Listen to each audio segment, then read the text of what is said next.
L'argent est partout et toujours. Je me suis toujours demandé quel était le secret de la richesse. Pourquoi certaines personnes naissent pauvres et meurent riches alors que d'autres naissent pauvres et meurent pauvres? J'ai lu des livres sur le sujet, suivi des formations, fait des recherches, et j'en suis arrivé à la conclusion suivante. Tout est une question d'état d'esprit. La santé, le bonheur et beaucoup d'argent sont des résultats de tout bon processus de développement personnel. C'est pourquoi après avoir travaillé beaucoup les sujets de santé et de bonheur, je travaille depuis un moment sur l'esprit millionnaire ou l'esprit riche. L'esprit millionnaire est l'ingrédient nécessaire pour connaître la fortune. Oui, il nous suffit de réussir à supprimer le dossier esprit de pauvreté et le remplacer par le dossier esprit millionnaire dans notre tête, ou plus précisément dans notre inconscient pour faire fortune. C'est pareil pour la santé, c'est pareil pour le bonheur. Le fou mange toutes sortes de saletés et de microbes, il ne se lave jamais, il ne brosse pas les dents, il dort avec des moustiques, mais il ne tombe jamais malade. Il en est de même de plusieurs personnes qui portent en eux des maux, mais qui ne vont jamais en souffrir tout simplement parce qu'ils n'ont pas dans leur tête un dossier qui dit maladie. Un jour, une femme, fatiguée de voir son mari souffrir, décide de mettre fin à sa vie. Elle prend du poison et dit au monsieur qu'elle a trouvé le remède imparable.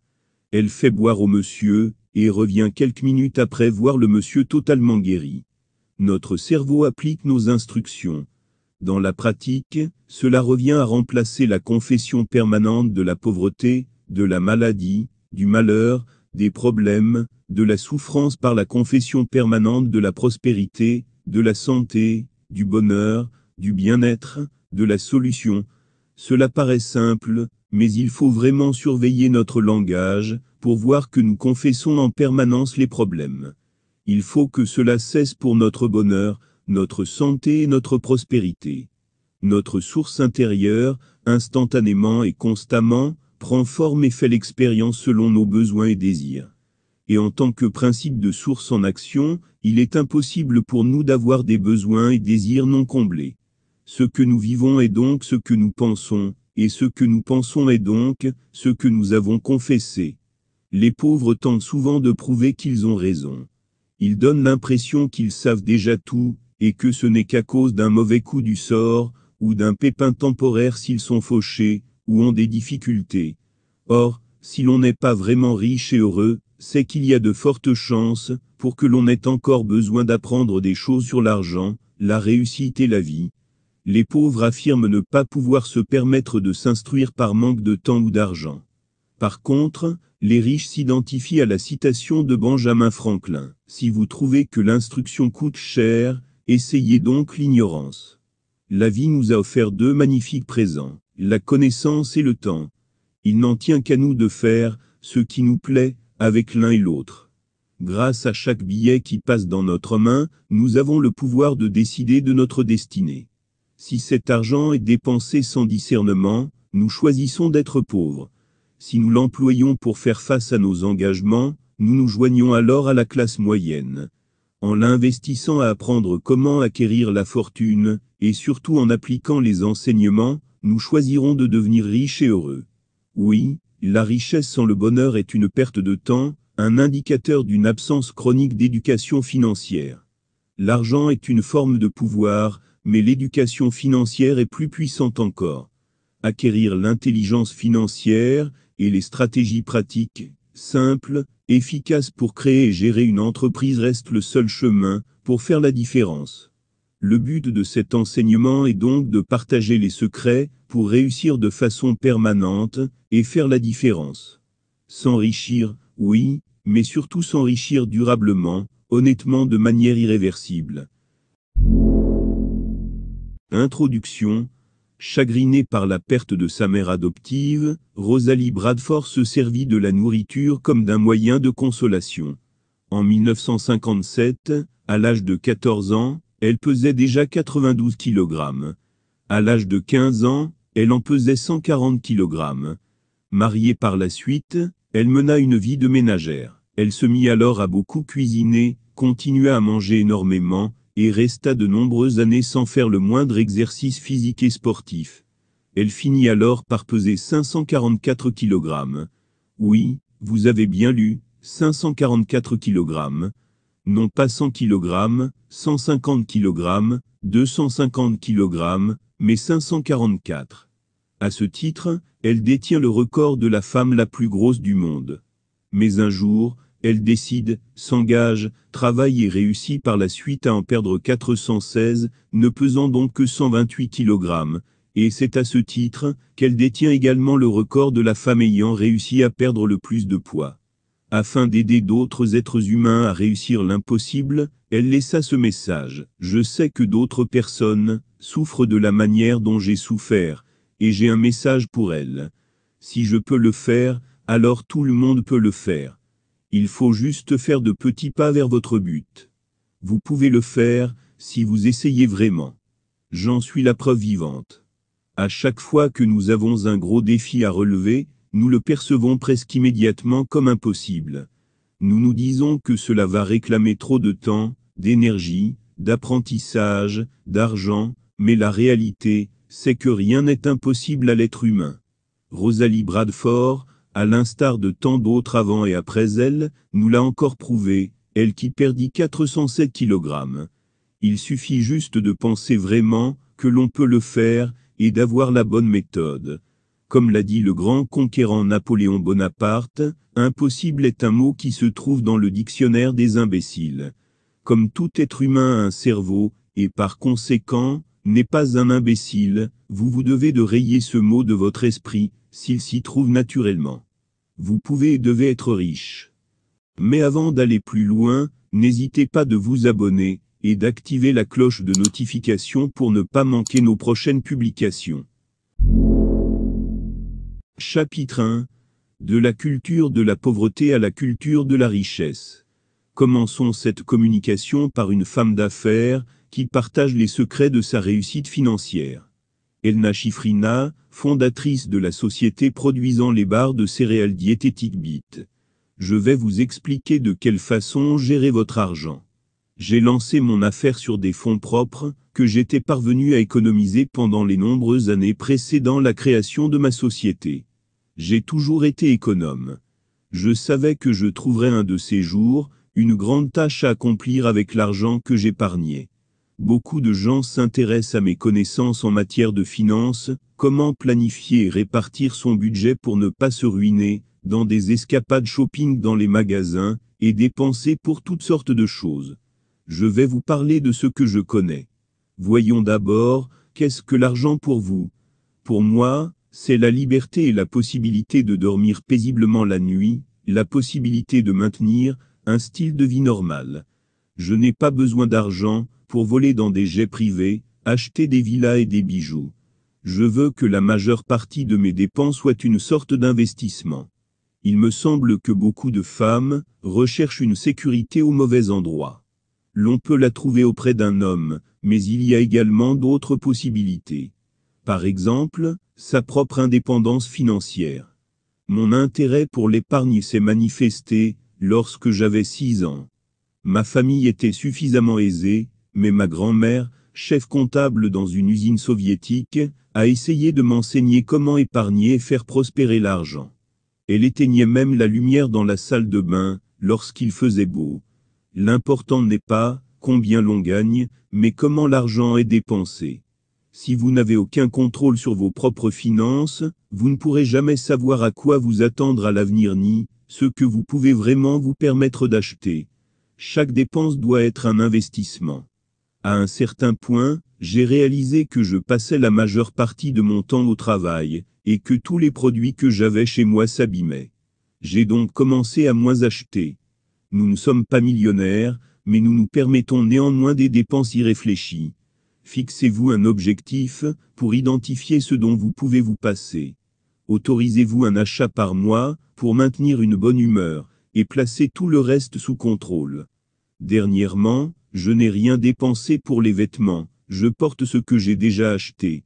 Très probablement, vous disposez déjà des ressources nécessaires pour votre réussite, c'est simplement que vous les dépensez de manière irrationnelle. Tout le monde pense qu'il ne gagne pas suffisamment d'argent pour pouvoir mettre quelque chose de côté. Ce n'est pas vrai, tout le monde peut épargner. Même un étudiant qui vit grâce à une bourse est capable d'acheter une fois par mois un bouquet de fleurs à sa petite amie. Pour les choses véritablement importantes, il est toujours possible de trouver de l'argent. Mettez de côté une partie de vos revenus et quelles que soient vos envies, ne dépensez pas cette somme. Cet argent vous apportera quelque chose de grand à l'avenir, même si vous ne savez pas encore de quoi il s'agira. Le problème de notre société est le reflet d'un problème de l'État dans son ensemble. Nous gagnons déjà de l'argent, mais nous n'avons pas encore mis en place de planification sur le long terme. Personne ne nous l'enseigne, nous ne savons pas comment gérer notre argent. Comme vous le constatez, les riches pensent d'une certaine manière, tandis que les pauvres pensent d'une autre façon. Les premiers ont un esprit millionnaire, et les seconds ont un esprit de pauvreté. Pour devenir riche, il faut donc se mettre à penser à la manière des riches. Il y a une grosse différence entre souhaiter la richesse et obtenir la richesse que nous devons découvrir et appliquer pour vivre l'abondance. Il est désormais clair que la pauvreté, le manque est une anomalie, et que l'abondance est la seule volonté de Dieu. La parole de Dieu dit à cet effet que la ruine des indigents est leur pauvreté. Nous devons reconnaître et vaincre l'esprit de pauvreté pour tout gagner. L'Éternel est mon berger, je ne manquerai de rien. Il me fait reposer dans les verts pâturages. Il me dirige vers les eaux paisibles. Dit la Bible. Le Coran quant à lui nous montre que Dieu ne peut rien pour un peuple qui ne change rien en lui. En d'autres termes, nous devons reconnaître et détruire l'esprit de pauvreté, pour que la gloire de Dieu se manifeste dans notre prospérité infinie. Voici maintenant les principaux symptômes de l'esprit de pauvreté. Confession continuelle de la pauvreté. Ce symptôme se manifeste par le déploiement d'une ingéniosité verbale pour toujours démontrer qu'on est pauvre. Certains ont ainsi tendance à toujours dire qu'ils sont pauvres, ils ont tous les synonymes de la pauvreté qu'ils utilisent sur eux-mêmes. Manque de joie. Visage toujours triste exprimant un message de « je suis pauvre, aidez-moi ». Soyons heureux pour attirer le bonheur. Un mendiant a écrit sur sa tablette « Ayez pitié d'un pauvre » et presque personne ne lui donne de l'argent. Un jour, un passant prit la craie et remplaça le message par « expérimenter le bonheur de donner ». Le mendiant, aveugle, qui ne vit pas l'écriture, constata que tous les passants lui donnent de l'argent maintenant. Le manque de joie fait fuir les autres et même Dieu. Manque de générosité. Ne vous y trompez pas, on ne se moque pas de Dieu. Ce qu'on aura semé, on le moissonnera aussi. Honorer l'Éternel avec tes biens, et avec les prémices de tout ton revenu, alors tes greniers seront remplis d'abondance, et tes cuves regorgeront de mou. La générosité est une protection, une ouverture, un investissement. Multiplication des excuses pour ne pas agir. La parole de Dieu dit à cet effet, le paresseux dit, il y a un lion dehors. Je serai tué dans les rues. Cessons de justifier, agissons, cessons de faire confiance à la connaissance, et laissons place à l'expérience. Ne travaille que lorsqu'on le surveille. Pour réussir, il faut faire ce qui est juste, et non agir pour les yeux des autres. Travailler se paie toujours, car l'ouvrier mérite son salaire. Pensée continuelle d'être maudit. Déprogrammer la foi en la malédiction, et programmer la foi en la réussite. J'ai le droit de réussir, j'en suis capable, je vais réussir. Personne n'est maudit, sinon que par sa propre bouche. L'habitude d'emprunter ou de demander. Le pauvre veut régler tous ses problèmes par des prêts et de l'aumône, alors qu'il faut utiliser les problèmes comme indicateur d'une mauvaise programmation et décider de reprogrammer son être pour en finir. Le riche discute ses échéances, le pauvre emprunte pour régler. Pour vaincre l'esprit de pauvreté et s'enrichir, nous devons identifier les manifestations de ces symptômes et les remplacer par des symptômes favorables à l'abondance. Je vous aime, Dieu aussi. À la fin de cette étude, les riches vont prendre encore des résolutions pour s'enrichir encore, les pauvres vont dire c'est bien dit, bravo, d'autres diront il parle de moi, vont se fâcher, et ne vont prendre aucune résolution. Prenons des résolutions, changeons pour quitter la pauvreté. N'être pauvre n'est pas de notre faute, mourir pauvre est de notre seule faute. Savez-vous comment les Esquimaux tuent les loups? Ils prennent un couteau à lame effilée, l'enduisent de sang et le gèlent. Puis, ils enterrent le manche du couteau, avec la lame bien en vue. Les loups, attirés par l'odeur du sang, viennent alors le lécher. Le froid engourdit la langue du loup, et à l'instant où il atteint la lame, il ne s'aperçoit pas qu'il en lèche l'arête tranchante. Comme il saigne, il se met à lécher encore plus vite, jusqu'au moment où il meurt d'hémorragie. Beaucoup se plaignent de ce que la vie est trop difficile. Il faut se lever de bonne heure, aller gagner son pain quotidien, faire tout le temps face à des problèmes, être stressé, travailler durant de longues heures, rencontrer de temps à autre des échecs douloureux. Mais rappelons-nous de l'histoire des loups, qui attirés par la possibilité de manger, sans avoir à faire l'effort de chasser, finissent par en mourir. Cela est vrai pour les loups, et cela est vrai pour les êtres humains. Par exemple, nous envions ceux qui sont nés avec une cuillère en or dans la bouche, les riches héritiers. En effet, ils ont tout à leur disposition, des femmes, des hommes, les voyages, les voitures les plus luxueuses, les hôtels les plus chers, les bijoux les plus éclatants. Mais nous oublions souvent une chose, à moins d'avoir reçu une éducation parentale, qui leur apprenne le goût de l'effort, l'histoire a montré qu'ils finissent toujours par dilapider la fortune familiale amassée par leurs prédécesseurs. Ils vivent alors dans des conditions précaires et la plupart, ne s'en relevant jamais, se suicident. Le milliardaire Warren Buffett l'a bien compris, lui qui a donné en héritage, à chacun de ses enfants, une somme qui les tient à l'abri des besoins, mais les oblige à travailler, afin de ne pas connaître un jour la misère. Le pain et le beurre gratuits sont toujours des pièges, et nous devons être heureux de devoir faire des efforts pour les gagner. Nous ne devons pas avoir peur d'y arriver, car chaque être humain possède toutes les ressources intérieures pouvant le mener à l'épanouissement personnel. Ceux qui ne franchissent donc jamais le cap, et vivent misérablement sont ceux qui ne se servent pas de leurs ressources. Un jour apparut un petit trou dans un cocon. Un homme qui passait là par hasard, s'arrêta de longues heures, pour observer le papillon qui s'efforçait de sortir par ce petit trou. Après un long moment, ce fut comme si le papillon avait abandonné, et le trou demeurait toujours aussi petit. Le papillon avait fait tout ce qu'il avait pu, et il ne pouvait plus rien faire d'autre. L'homme décida d'aider le papillon. Avec un canif, il ouvrit le cocon, et libéra le papillon. Celui-ci sortit aussitôt, mais son corps était maigre et engourdi, et ses ailes peu développées bougeaient à peine.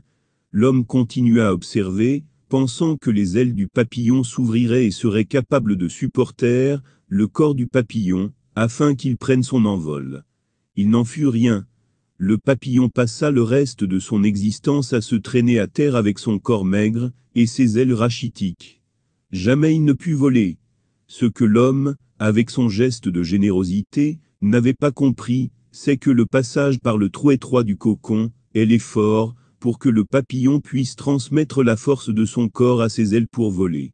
C'est le moule à travers lequel la vie le fait passer pour grandir et se développer.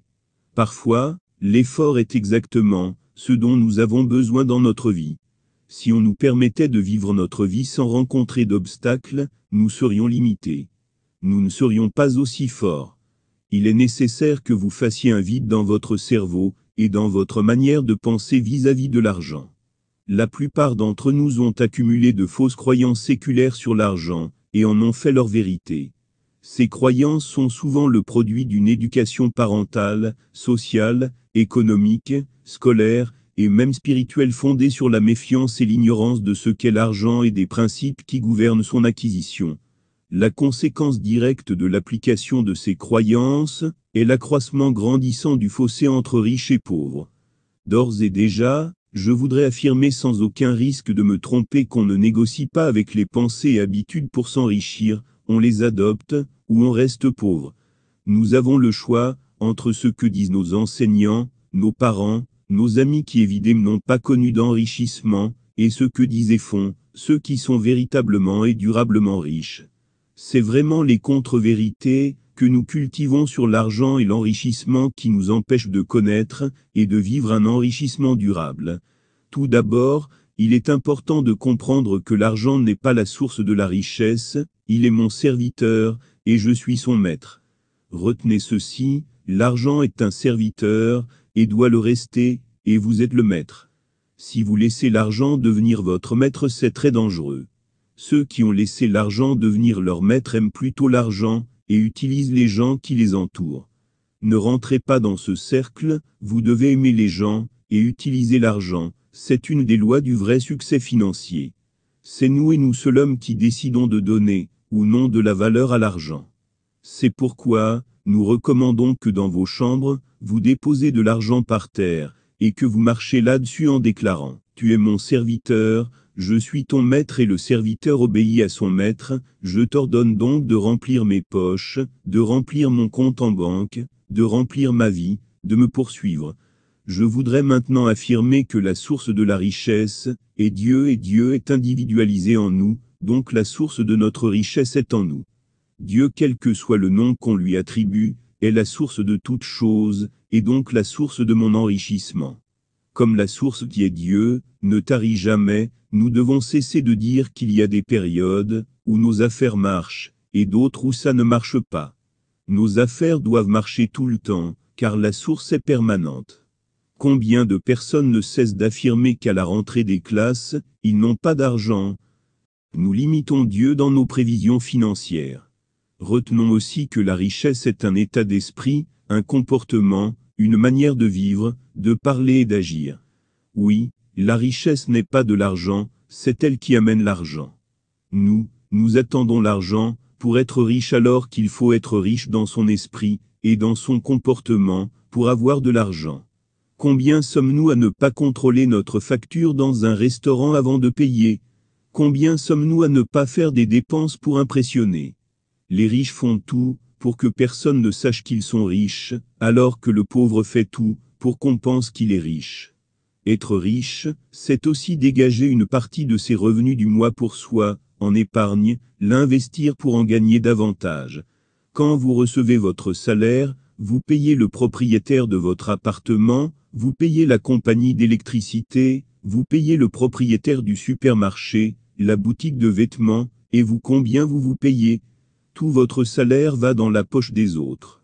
Quand même, c'est presque insensé.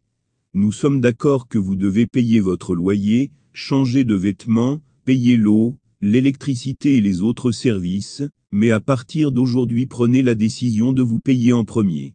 C'est ainsi que vous constituez une économie à investir. Il faut éviter de confondre fonds de réserve et épargne. Les fonds de réserve sont des sommes d'argent mises de côté, pour faire face à des dépenses courantes imprévues ou futures, alors que l'épargne est une somme mise de côté, pour constituer un capital à investir. On a parlé d'économiser pour investir, et vous vous êtes déjà rendu compte, c'est le chemin le plus court pour s'enrichir. Une des raisons pour lesquelles les pauvres et les gens de la classe moyenne continuent de souffrir, est qu'ils travaillent pour l'argent, et achètent des passifs en pensant acheter des actifs. Les riches ne travaillent jamais pour l'argent. Ils font tout, pour que l'argent travaille pour eux.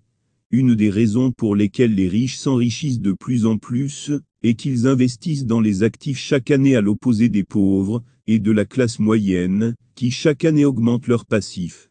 Il vous faut connaître la différence véritable entre un actif et un passif, acheter des actifs. Si vous voulez faire travailler l'argent pour vous, si vous voulez devenir riche et le rester, voilà la règle fondamentale. Cela peut vous sembler ridiculement simple, mais croyez-moi, presque personne ne le sait, si ce n'est les vrais riches. Les troubles financiers des entreprises, des individus, des États sont liés à l'ignorance de la véritable différence entre l'actif et le passif. Les gens riches acquièrent des actifs, les pauvres et la classe moyenne acquièrent des éléments de passif. La question qu'on pourrait se poser est pourquoi tout le monde n'apprend pas la différence, achète les actifs et devient riche.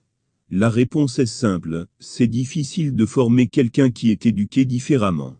Les banquiers, les comptables, les financiers vous diront d'autres choses, et c'est pourquoi l'intellectuel réussit difficilement à être riche. Nous aimons les choses compliquées, extraordinaires, scientifiques, etc. Ainsi, nous ignorons l'efficacité, l'efficience. La simplicité est ce qu'il nous faut pour apprendre et avancer. Demandez à un enfant quoi faire quand on veut mettre un éléphant dans un appareil frigorifique, il vous dira on ouvre le frigo, et on le met dedans. L'adulte vous demandera est-il mort? Peut-on le découper? Etc. Sa connaissance de la taille de l'éléphant l'empêche d'être simple. Pour en revenir à notre sujet et faire simple, nous allons retenir qu'un actif est tout ce qui apporte de l'argent dans votre poche chaque mois. Un passif est tout ce qui fait sortir de l'argent de votre poche chaque mois. J'ai un ami à Koudougou, au Burkina, il a 30 camions pour son commerce, un hôtel de 26 chambres, mais il est à moto. Ces hommes, pour la plupart non instruits, ont des choses à nous apprendre de même que nous en avons à leur apprendre. Chaque fois que je fais une dépense qui entraînera plus de dépenses que de recettes, j'ai acheté un passif. Si je suis à moto, et que j'achète une voiture, cela doit correspondre à une diminution des dépenses ou une augmentation des recettes, autrement ce sera un passif. En d'autres termes, ce n'est pas la nature du bien acquis qui détermine son appartenance à l'actif ou au passif, mais bien ce qu'il fait sur mes finances. Tout achat qui entraîne plus de dépenses que de recettes est un passif et m'appauvrit. Voilà de façon simple, très simple, la règle fondamentale pour m'enrichir. Pour continuer à gagner plus, il faut acquérir des actifs encore et encore. La plupart des salariés ne possèdent qu'un seul actif, le salaire. Pour plusieurs passifs, les grosses voitures, beaucoup de grosses télévisions, les maîtresses à gauche et à droite, la maison, l'alcool, etc. Fait toujours en sorte que le revenu que génèrent vos actifs dépasse toujours les dépenses nécessitées par vos passifs. On ne reconnaît pas un riche par la marque de voiture qu'il conduit ni à la maison dans laquelle il habite, mais à ses investissements, à d'où vient son argent. L'argent des riches est constitué des revenus de leurs investissements, l'argent des pauvres et de la classe moyenne vient de leur travail. Vous auriez pu constater que dans les exemples de passifs, j'ai cité la maison. C'est un sujet à polémique, je sais. Je sais aussi qu'en Afrique, une des valeurs que nous prenons par erreur, c'est la maison. Celui-là qui n'a pas construit une maison n'a pas encore réussi selon de vieilles connaissances aujourd'hui dépassées. Une chose est sûre, l'immobilier ne rend riche que le promoteur immobilier. C'est bien de posséder sa propre maison, je le conseille vivement, mais faites-le construire avec le bénéfice de vos investissements. Un ami à moi qui gagne près d'1 million par mois, payait comme loyer 80 000 francs. Sur insistance de sa femme, il emprunte de l'argent pour construire une maison qu'il intégra inachevée, car l'argent emprunté n'a pas suffi. Après déduction de l'argent de la banque et des intérêts, il se retrouve chaque mois avec 150 000 francs. Habitué à vivre avec 1 million, ce fut pour lui difficulté sur difficulté. Il pensait acquérir un actif, mais il a acquis un passif, car chaque mois, et peut-être, jusqu'à la fin de ses jours, il paiera, paiera et paiera. Le riche ne construit qu'avec les bénéfices de ses investissements. Surtout ne jamais faire des prêts pour construire, car quand on emprunte, on doit l'investir pour le rembourser avec les revenus de l'investissement. Enfin, je vous rappelle, réclamez ce qu'on vous doit pour devenir riche. Vous êtes béni pour vos dons, mais vous êtes puni pour ce qu'on vous vole. Faites la liste de ceux qui vous doivent de l'argent, envoyez-leur des SMS, appelez-les, visitez-les et soyez déterminés, persévérants pour récupérer vos dus. Chapitre 2. Immersion dans le monde des millionnaires. Merveilleuse créature de Dieu, il est clair que des témoignages de santé et de bonheur sont fréquents dans notre environnement. Des personnes qui sont parties de maladies chroniques à guérison totale, nous en avons vu tellement. Des grossesses déclarées impossibles par des médecins, mais devenues possibles par la programmation, on en a vu tellement. Des souffrances conjugales transformées en bonheurs conjugaux, on en a vu tellement. Nous les verrons encore et encore se réaliser. Par contre, les percées financières extraordinaires, des personnes qui partent de la pauvreté à la prospérité, nous n'en avons pas beaucoup eu. Cela s'explique par le fait que nos séminaires sur la santé, sur l'emploi sont remplis, tandis que ceux sur la prospérité sont quasiment vides. Conséquence logique, nous avons réussi à nettoyer nos connexions neuronales pour la santé et autres, mais nos connexions neuronales pour l'argent ne sont pas suffisamment nettoyées. L'esprit millionnaire tarde à s'installer, et cela se ressent dans les langages, dans les comportements, dans la gestion de nos revenus, dans notre capacité à gagner de l'argent. Il faut absolument que cela change, car la pauvreté a tout de mauvais. Elle entraîne la jalousie, l'ingratitude, la méchanceté, la trahison, la fausseté, l'impatience, etc. Tout ceci est de nature à perturber la santé gagnée, le bonheur gagné. C'est pour cela que nous devons intensifier le partage de bons enseignements et vibrations au sujet de l'argent, de la prospérité, de la fortune, de la richesse. Devenir riche n'est pas une affaire de chance, c'est une affaire de comportement. La première caractéristique des millionnaires est qu'ils ne se préoccupent pas du confort. En effet, toute personne véritablement riche sait combien il a été laborieux pour lui de construire sa fortune, et ainsi se refuse de dilapider son patrimoine dans les yeux des autres. Un jour, Bill Gates, le plus riche du monde de plusieurs années, va manger dans un restaurant, et donne 5 $ de pourboire au serveur. Ce dernier renfrogne la mine et Bill Gates lui demande pourquoi. Il répond, « Votre fille nous donne 500 $, et vous le plus riche, vous donnez 5. » Et à Bill Gates de répondre, « Ma fille est la fille de l'homme le plus riche du monde, moi je suis le fils d'un tailleur de bois. » Lorsqu'on sait d'où on est parti, pour arriver où on évite tout gaspillage. Les riches apprennent à se sentir à l'aise, et à être capables d'évoluer même dans un climat d'incertitude permanente. Ils savent qu'il y a un prix à payer pour devenir riche, mais ils ont une force mentale suffisante pour supporter les épreuves temporaires que cela implique, afin de récolter un jour les fruits de la richesse et de l'abondance. Ils n'oublient pas leurs souffrances, et donc ils ne peuvent pas dilapider le fruit de tant de souffrances. Sur le chemin de la prospérité, évitez tout gaspillage. La deuxième caractéristique des millionnaires est qu'ils rêvent de l'avenir. Nous vivons dans une culture où l'on ne cesse de répéter que les choses étaient mieux auparavant. Nos parents vivaient mieux, la musique était de meilleure qualité, et les hommes d'affaires faisaient preuve d'honnêteté. Cependant, les instigateurs de cette pensée, transmise aux masses de génération en génération, n'ont pas conscience de sa force insidieuse et destructrice. Les personnes qui croient que les jours heureux sont derrière elles deviennent rarement riches, elles ont des difficultés à trouver le bonheur, et sont davantage confrontées à des problèmes de dépression. Les riches sont des personnes résolument optimistes, et tournées vers l'avenir. Ils s'inspirent du passé, mais continuent à vivre dans le présent, et à rêver à l'avenir. Ils passent une partie importante de leur temps à planifier, même si leurs objectifs ne seront atteints que bien des années plus tard. Ils organisent leurs rêves patiemment et soigneusement. Combien de fois n'avons-nous pas parlé de notre vie comme ayant été grande, ayant connu de grandes choses? Et, bien, les amis, le meilleur est devant sur tous les plans. La troisième caractéristique des millionnaires est qu'ils ont davantage de confiance en eux. Les personnes riches ont souvent la réputation d'être arrogantes, et de se sentir au-dessus des autres. Mais est-ce qu'être sûr de soi est de l'arrogance? Les personnes qui réussissent sont sûres d'elles-mêmes, parce qu'elles s'investissent successivement dans la réalisation de plusieurs projets, qui finissent toujours par aboutir.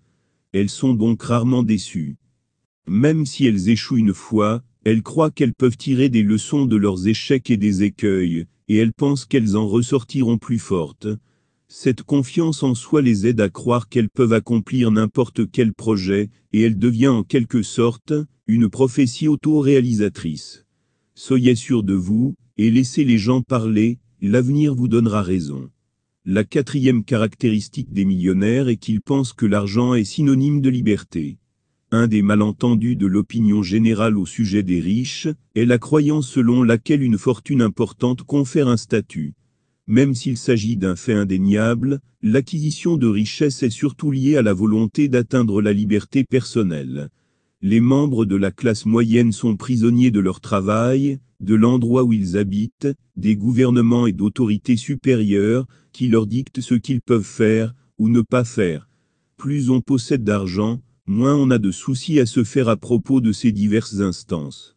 Les personnes riches sont en mesure de lutter contre l'adversité. Elles ont les moyens pour s'éloigner d'un environnement malsain, ou encore pour quitter un mauvais patron, un mauvais conjoint. L'argent, c'est la liberté. La cinquième caractéristique des millionnaires est qu'ils choisissent attentivement leurs associations.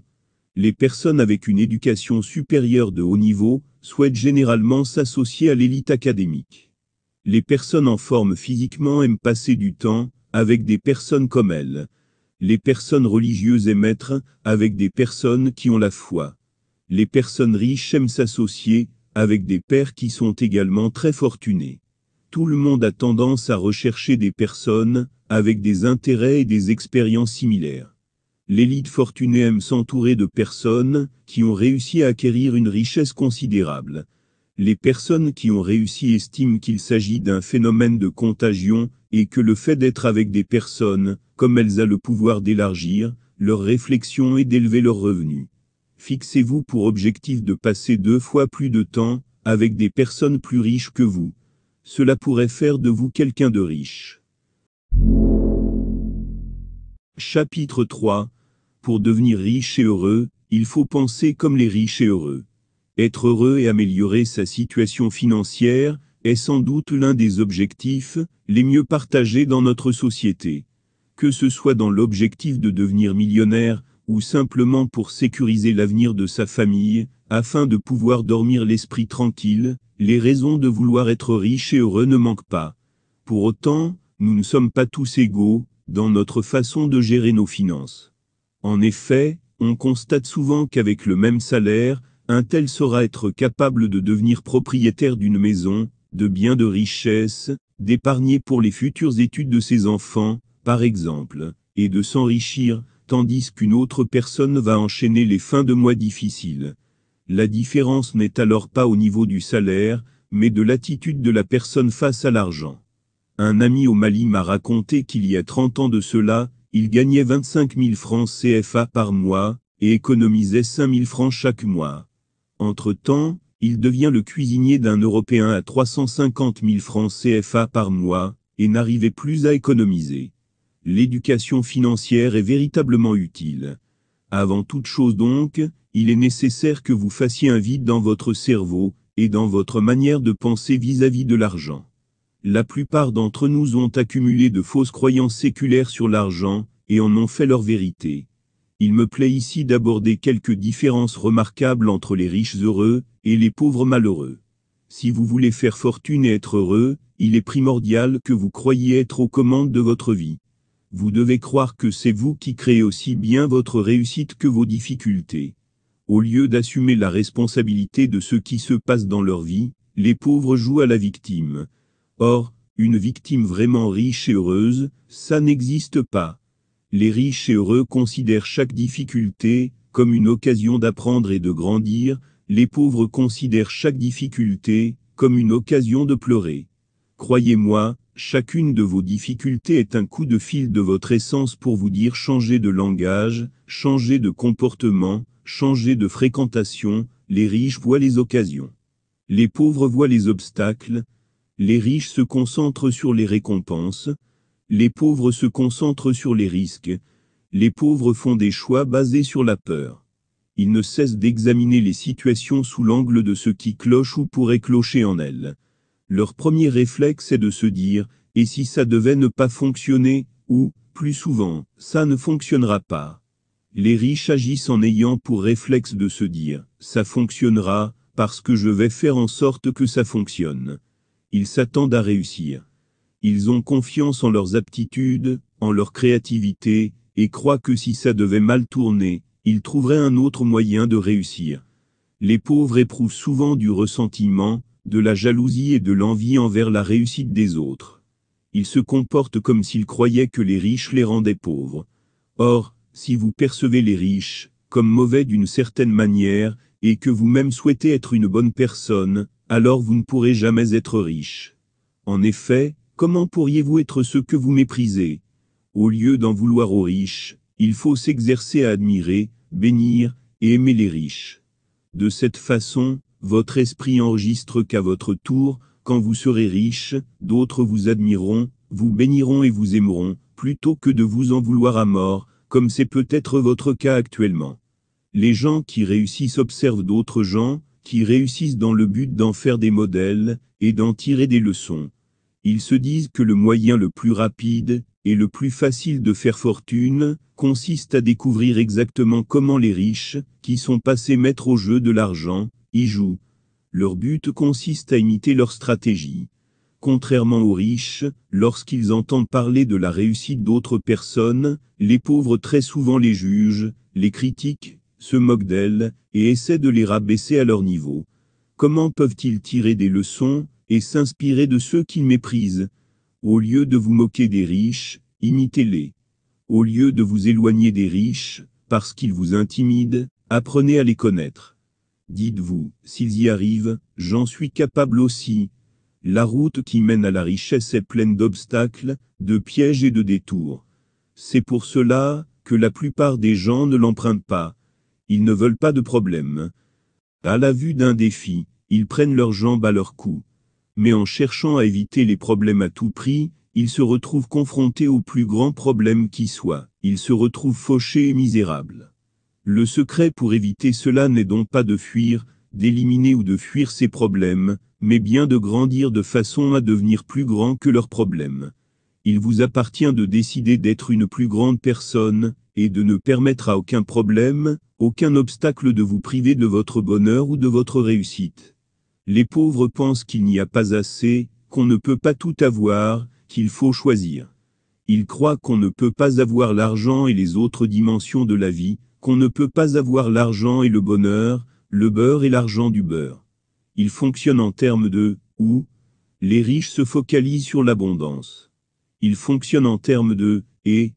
Ils sont persuadés qu'il existe un moyen d'avoir l'argent et le bonheur, de la même manière que l'on peut avoir des bras et des jambes. Enfin, nous avons enseigné qu'il faut absolument se faire plaisir de temps à autre en dehors de ses dépenses régaliennes, qu'il faut être généreux, qu'il faut épargner, qu'il faut investir. Lorsque le riche entend cela, il vérifie ce qu'il ne fait pas assez parmi les 4 équilibres. Lorsque le pauvre entend, il accroît ce qu'il faisait déjà. J'ai vu des gens gagner assez d'argent, et continuer par habiter une maison, avec un WC externe visé droit le trou. Ils augmentent leur épargne disant qu'ils appliquent l'éducation financière. Il faut se faire plaisir, épargner, être généreux, investir, c'est seulement les 4 ensemble, et en équilibre qui garantissent le bonheur et la prospérité. À bon entendeur.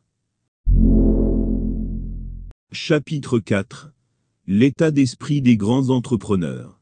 Lorsque l'on pense entrepreneuriat, on pense trop souvent à j'ai un projet très ambitieux, mais il me faut beaucoup d'argent pour le développer. Je vais donc chercher des fonds chez des banques, et donc m'endetter, des investisseurs, et donc perdre progressivement le contrôle du capital, et donc de mon entreprise. Le crowdfunding ou financement participatif, ou mobilisation de ressources auprès d'un grand nombre de personnes, mais finalement ça ne marche pas, si facilement que cela. Cet argent me permettra de développer la boîte pendant 3 ans, et de tenir, car je n'aurai pas vraiment de clients pendant cette phase de lancement. Au bout de 5 ans, j'aurai réussi à atteindre la taille critique, pour commencer par faire du bénéfice et rembourser. Le problème avec cette vision, c'est que l'entrepreneur ne contrôle pas le processus. Il compte sur des ressources extérieures, pour construire un projet, au détriment de ses ressources accessibles dès maintenant. Après mes longues recherches et mon expérience personnelle, je me suis rendu compte que les aventures entrepreneuriales réussies reposaient principalement sur les ressources internes des entrepreneurs, leurs soft skills, ou qualités humaines et relationnelles. Pour réussir dans les affaires, il faut avoir une vision claire de où on va, une motivation personnelle d'y aller, une résilience pour affronter toutes les contraintes et supporter l'insupportable, une bonne connexion avec de bonnes personnes, et un sens élevé de l'observation. On ne devient pas grand, avec l'argent des autres, on devient grand en utilisant, et en développant son soft skill. Le pilier vision, la base de l'entrepreneuriat, c'est le pilier qui permet de se fixer un objectif clair, et de guider ses choix et ses actions vers cet objectif. Cette vision permet aussi d'être créatif, et de trouver de nouvelles manières de faire pour innover. La vision de l'entrepreneur repose en partie sur son intuition, et sur son intention. Ce pilier vision est un véritable muscle, qui peut s'entraîner et se développer. Pensez à ces entrepreneurs visionnaires, qui exerçaient leur esprit pour justement réussir à voir au-delà de ce qui était visible sur leur marché. Vos clients peuvent savoir ce dont ils ont envie, mais n'ont pas forcément conscience de leurs véritables besoins. C'est à l'entrepreneur d'être assez visionnaire pour bien comprendre le besoin de son client. Si j'écoutais ce que mon marché me disait, je n'aurais pas inventé la voiture, mais des chevaux qui courent plus vite. Disait Henry Ford. Les 4 questions suivantes vous aideront à identifier clairement votre vision. 1. Qu'est-ce que vous aimeriez voir s'améliorer? La frustration est certainement le point où la plupart des gens s'arrêtent et se résignent. Mais elle est le déclic à partir duquel d'autres se donnent une nouvelle mission dans leur vie. Ils constatent des situations dont eux et les autres sont victimes, avec tellement d'amertume consentie, qu'ils se disent qu'ils doivent pouvoir y faire quelque chose. La capacité à aller au-delà de ce point de chute pour vous positionner comme celui qui va apporter la solution, peut vous donner une nouvelle raison d'être, et une grosse entreprise. Des entrepreneurs ont trouvé une raison de se lancer en se positionnant comme ceux qui vont assurer le bien-être des autres en offrant des produits ou services de tous les jours dont ils ont besoin. Y a-t-il des injustices, des insuffisances, des manques, insatisfactions, que vous aimeriez combler? Votre but dans la vie se cache derrière. 2. Si vous aviez tout l'or et tout l'argent du monde, à quoi consacreriez-vous votre temps, votre énergie et votre argent? En effet, votre but dans la vie peut bien être ce que vous feriez si vous ne manquiez plus d'argent. Il faut noter que la plupart des gens font des choses qui ne leur procurent pas de la joie ni ne donnent du sens à leur vie, parce que justement pour le moment, ils doivent vivre et subvenir à leurs besoins fondamentaux. Parfois votre but dans la vie, c'est cette chose que vous désirez ardemment faire, cette cause pour laquelle vous souhaitez vous battre, mais dans laquelle vos besoins de subsistance vous empêchent de vous lancer. Si vous lancez une entreprise pour gagner de l'argent, vous échouez. Si vous lancez l'entreprise qui vous passionne, qui vous rend utile, vous gagnez certainement la fortune. 3. Quelle est la phrase par laquelle votre vie sera-t-elle résumée à son terme? Si vous souhaitez qu'à la fin de votre vie, on retienne que vous avez été un entrepreneur passionné pour ses clients, vous devriez passer chacune de vos journées à exprimer cette passion pour le client. Le fait de ne pas savoir qui on doit devenir, qui on doit rester dans la tête des gens nous fait souvent oublier que nous définissons qui nous sommes et devenons à travers notre action quotidienne. Qu'est-ce qui va symboliser votre entreprise? Quel manque sentirait-on si elle venait à ne plus exister? Quel qualificatif lui attribuera-t-on? Votre but consiste à faire les choses qui permettent d'avoir ces qualificatifs. 4. Qu'est-ce que vous savez faire, ou pouvez faire avec tellement de passion, que très peu de gens peuvent faire? Il n'y a rien de plus merveilleux que d'avoir le talent, pour ce qui vous passionne, et que vous désirez ardemment réaliser dans la vie.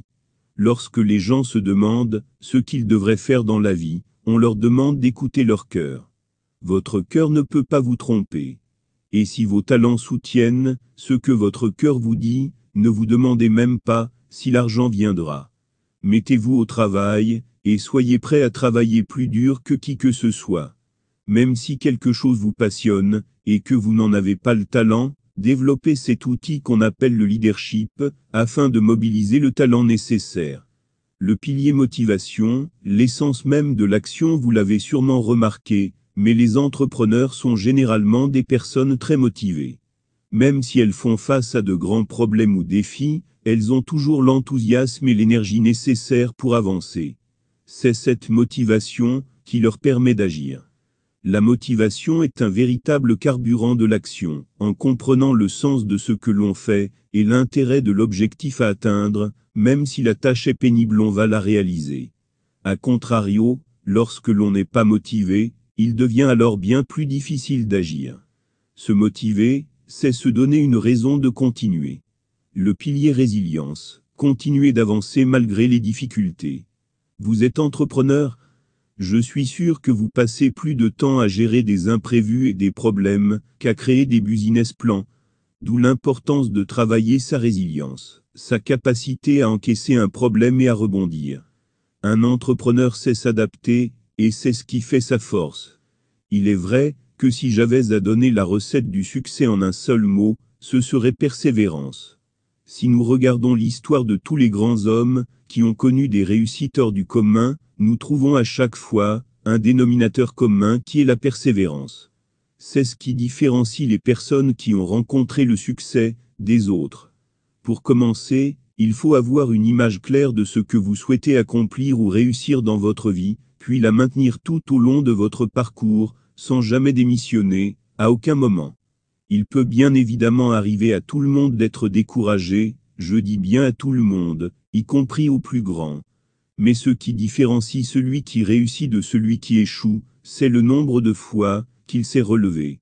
Si vous désirez atteindre des objectifs élevés, il faut être un coureur de fond, quelqu'un qui préfère le chemin au résultat. Or, surtout dans notre société actuelle, la plupart de ceux qui se lancent dans des projets s'attachent au résultat. Le chemin est pour eux un moyen, mais à aucun moment, ils ne prennent vraiment plaisir à ce qu'ils font ou réalisent les choses avec passion. Ils n'ont pas compris que le résultat était la cerise sur le gâteau, que celui-ci finissait par arriver tôt ou tard naturellement, comme une consécration.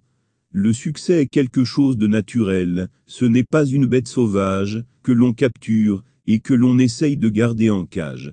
Il est l'enfant de la persévérance, ce n'est pas en forçant que vous le trouverez, de même que vous ne forcez pas une fleur à pousser, et à s'épanouir. Plus vous prenez plaisir à ce que vous faites, moins vous comptez ce que vous donnez, et plus vous donnez et contribuez au succès des autres, plus vous contribuez à votre propre succès. Tous les grands de ce monde qui ont réussi au-delà de toutes leurs espérances, ont donné naissance à des inventions qui ont changé le quotidien des gens, ils ont contribué à l'amélioration de l'ensemble, et c'est pour cela que leur succès a été au rendez-vous. Gardez bien ceci en tête, aucun succès n'arrive par hasard. Aucun échec n'arrive par hasard, tout échec contient en lui le germe du succès. Ne remettez jamais la faute sur les autres. Maintenant, je vais vous parler du bambou japonais. Cette plante peut atteindre jusqu'à 40 mètres de haut. Impressionnant, n'est-ce pas? Pourtant, les 6 premières années de son existence, rien ne sort de terre. Pendant ce temps, les racines du bambou se développent dans le secret. Puis, la 7e année un bourgeon apparaît, à partir de cet instant, sa croissance est spectaculaire, et peut atteindre 1 mètre par jour. Le secret, c'est la persévérance. Même si vous pensez stagner, parce que votre croissance n'est pas visible, surtout ne relâchez pas vos efforts. En réalité, vos racines poussent. Persévérez et vous réussirez. Ayez cette flamme intérieure, qui vous donne l'impulsion et la force en vous levant le matin de continuer par pur plaisir. Ressentez cet enthousiasme subtil, mais puissant qui vous pousse à dépasser vos limites, les limites que vous-même vous êtes fixées. Apprenez de vos échecs, mais ne regardez jamais derrière vous, repartez avec un esprit neuf, chaque jour en oubliant le passé. Dites-vous que le succès peut vous attendre à chaque prochain tournant que vous voyez devant vous. D'autres ont déjà pris par là et ont réussi, pourquoi pas vous? Le pilier connexion, savoir s'entourer pour mieux avancer. Je suis convaincu que co-créer, faire des synergies, est beaucoup plus puissant que créer seul. Seul on va plus vite, ensemble on va plus loin.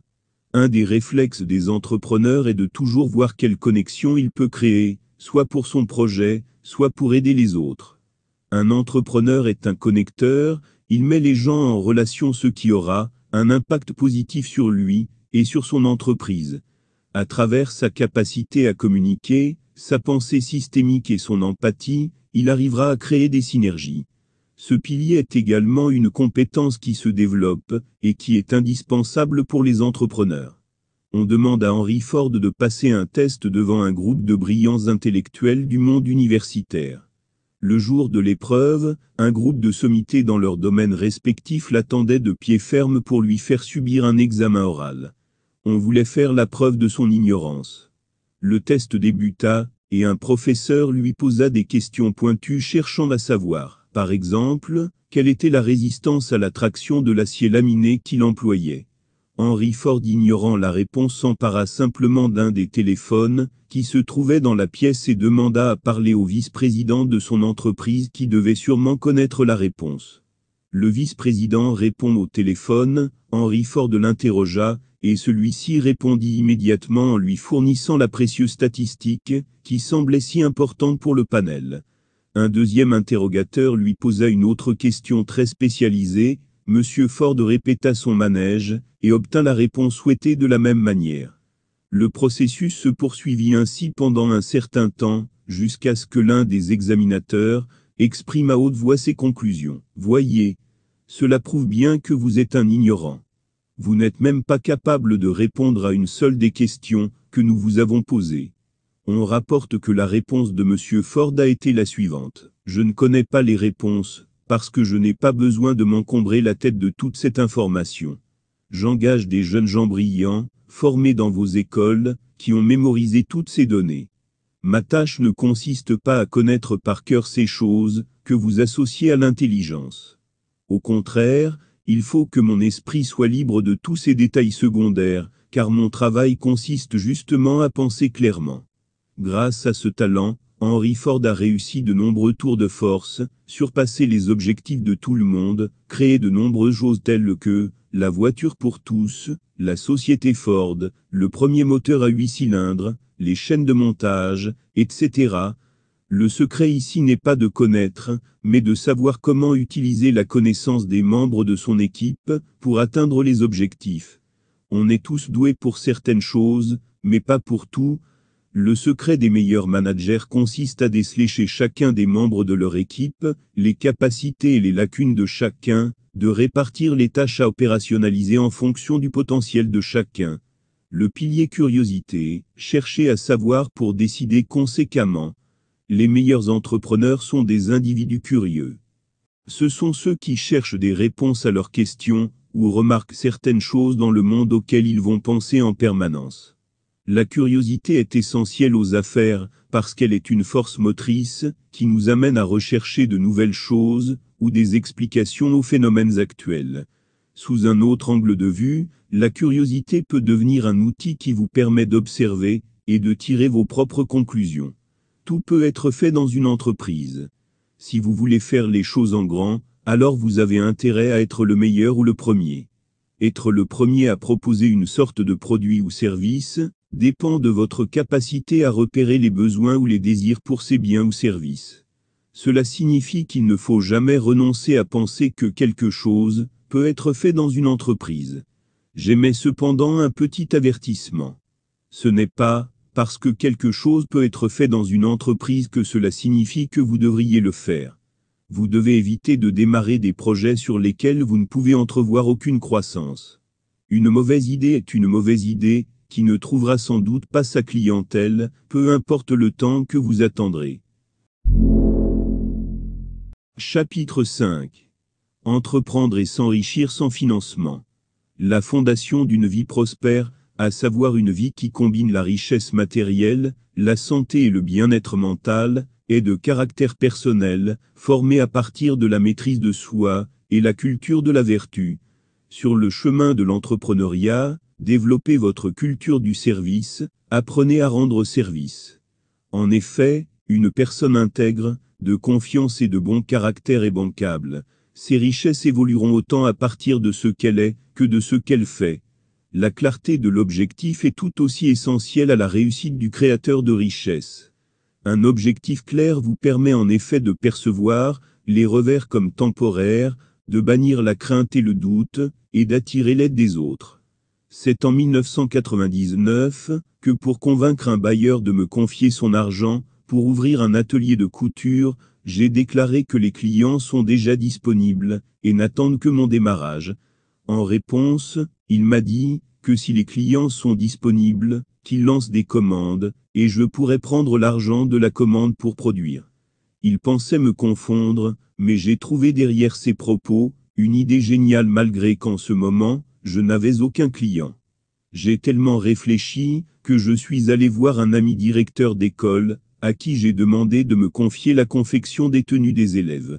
Il m'a confié 1000 chemises à 1000 francs CFA, la main-d'œuvre, car c'est lui qui remet les tissus. Je me suis rapproché des couturiers qui ont accepté de me faire, avec leur machine la confection à 500 francs à raison de 400 francs, la main-d'œuvre et 100 francs les fournitures. Je venais de gagner 500 000 francs sans rien investir. Quoi que vous fassiez, quoi que vous fournissiez ou créiez, assurez-vous de le faire d'une façon remarquable. Dans l'excellence et le profit. Dans la foulée de mon premier succès, j'ai lancé une formation en informatique. Il me fallait 10 heures de cours, et j'ai négocié un bon cyber à 500 francs l'heure, soit 5000 francs par personne pour les 10 heures.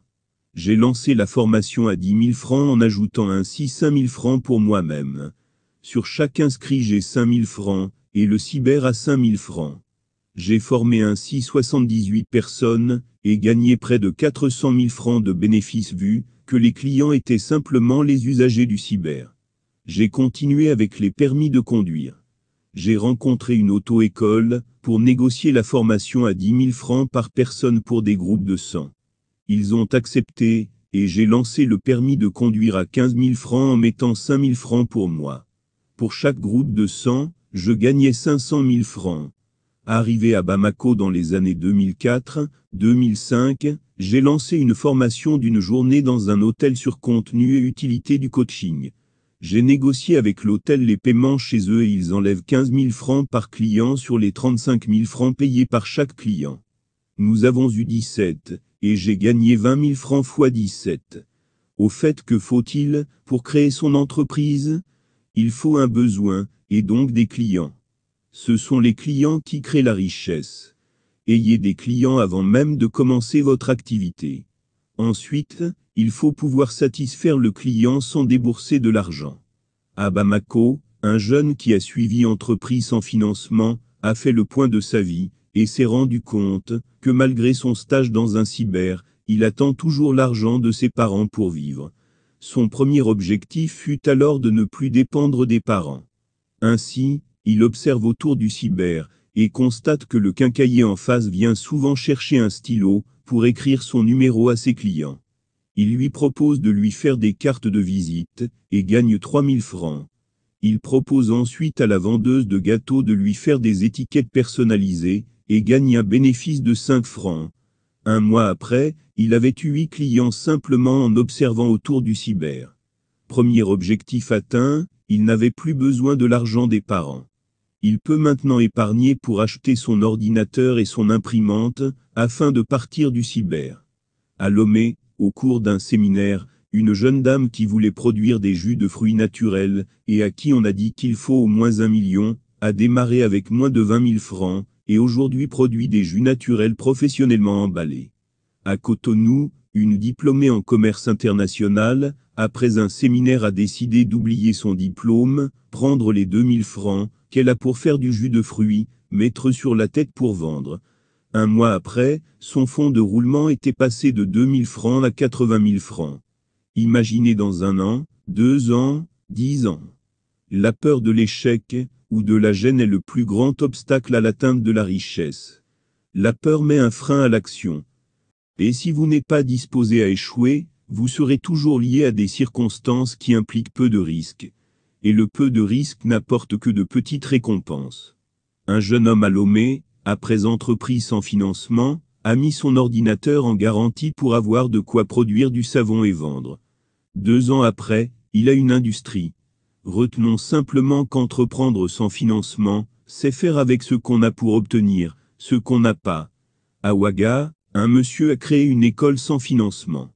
Il a amené le propriétaire à lui donner le bâtiment, avec la promesse qu'à la rentrée, il payera 1 an de loyer.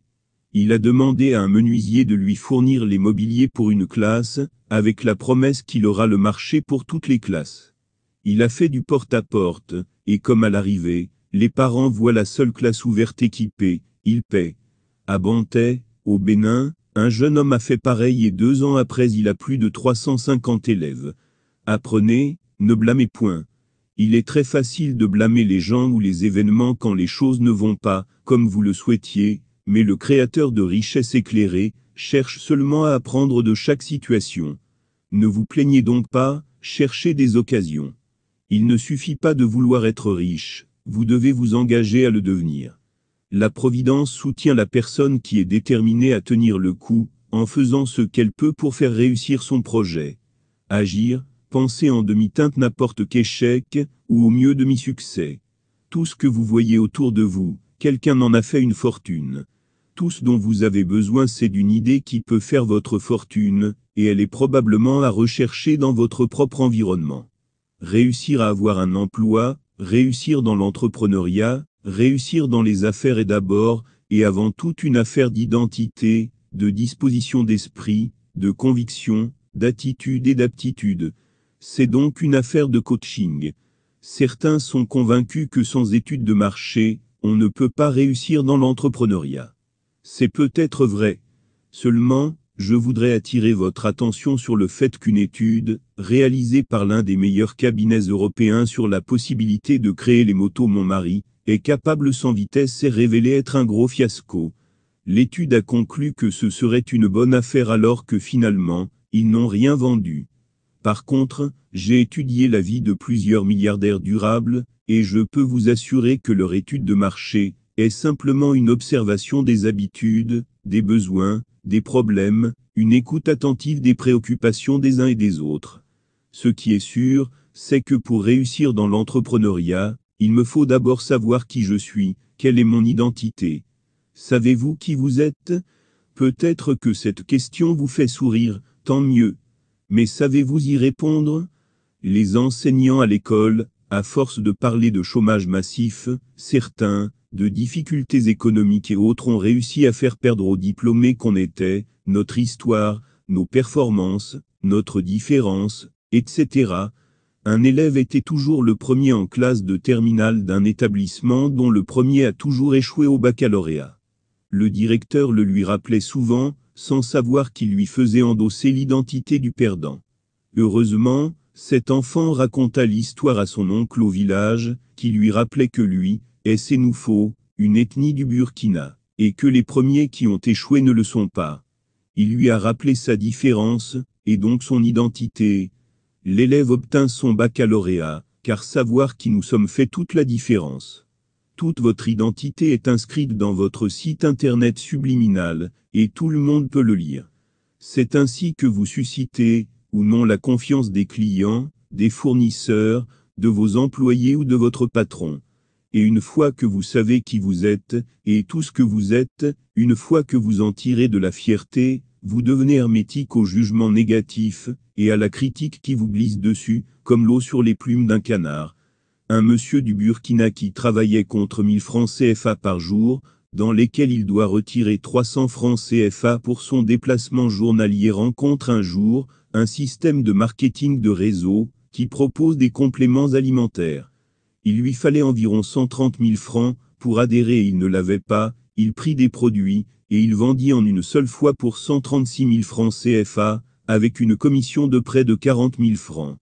Il continua ainsi, jusqu'à obtenir l'argent nécessaire pour adhérer et aujourd'hui, il gagne près d'1 million par mois, et est très fier de son histoire, de son parcours, de ses réalisations. Un jeune homme se bagarrait avec son frère sous le prétexte que l'informatique est sa passion, mais que ce dernier se refuse à lui payer sa formation. Un cousin à eux qui voulait régler le problème, va visiter le jeune homme, et constate qu'il y a un cyber dans la maison où il habite. Il le laisse lui raconter l'histoire et lui demande « Que connais-tu en informatique ?» Il répondit rien, parce que justement, mon frère ne veut pas financer ma formation. Le cousin lui demande si c'est la faute de son frère, si lui n'est jamais rentré dans le cyber qui est dans sa maison. Il lui suggère de proposer au propriétaire du cyber d'ouvrir pour lui le cyber tôt le matin, de nettoyer et de recevoir les premiers clients avant son arrivée en échange d'une formation. Le monsieur accepta, le forma, lui laissait le cyber, et voyageait pour acheter des ordinateurs. Aujourd'hui, lui-même fait des voyages sur Dubaï, pour amener et vendre des ordinateurs. L'identité est très puissante dans les affaires, dans l'entrepreneuriat, dans la productivité, dans toute réussite. Une fois que par la programmation vous avez installé le logiciel qui dit « je le veux, je le peux, et je vais trouver certainement une idée qui marche, des clients qui me font confiance, des fournisseurs qui me font confiance, que j'aurai la patience de construire lentement, mais sûrement mon empire financier, le tour est joué. » De façon concrète, il me faut par la programmation préventive et plurielle acquérir une confiance en soi, une conscience de soi, et une estime de soi qui font que les autres me font confiance, avec ou sans les éléments artificiels que nous voulons financer pour impressionner. La plupart des universités enseignent tous les domaines, mais rares sont les professeurs de ces universités qui connaissent la réussite et pour cause, ils transmettent la connaissance, et non la manière de les utiliser.